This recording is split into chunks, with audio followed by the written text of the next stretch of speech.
Not since the Harry Potter series have readers of all ages flocked to a book the way they have Stephenie Meyer's Twilight Saga. In the series, the main character, Bella, is forced to choose between two men who love her, Edward, a vampire, and Jacob, a werewolf. We asked ICC students which they would rather date, a vampire or a werewolf. Are you familiar with Twilight at all? Yes, just the movies. Yes, I am. Would you rather date a vampire or a werewolf? Probably a vampire. I would have to say a vampire. A werewolf. Warm. I just like the idea of them being warm compared to cold. And what do you think a vampire would look like if it was real? Probably just really pale to go along with the myth that they can't be out in the sunlight.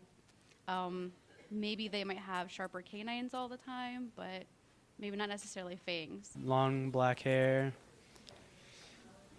Probably just dressed like a normal human, but we don't see what they look like. Okay. And if you would be bitten by a werewolf or a vampire, which one would you rather be? I'd rather be a werewolf if I got bit by one. Probably a vampire. I guess the whole sucking blood thing isn't really cool, but I just think it's probably cooler to fly. Maybe they're a little more mysterious and sexy. It's probably Possibly. not so hairy. Yeah, definitely true. Are you Team Edward or Team Jacob? In the books, I'm Team Edward, but in the movies, I'm Team Jacob. I'm really team neither, actually, at the moment. I don't like Bella, but that's about as far as I go opinion-wise. She doesn't like Bella, so she doesn't like Twilight. Okay, thank you. Regardless of how you may feel about the series, there is no doubt Twilight has become a widespread obsession.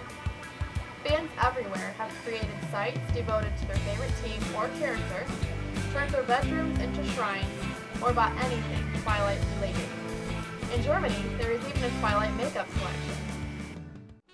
This Christmas, Twilight fans are making up wreaths, stockings, and entire Christmas trees centered around the series. And speaking of Christmas, what do you get a Twilight fan? How about an Edward or Bella Barbie doll? And it won't be here in time for Christmas, but a scantily clad Jacob doll is on the way. Of course, for the die-hard Team Edward or Team Jacob fan, you could buy them a life-size cutout.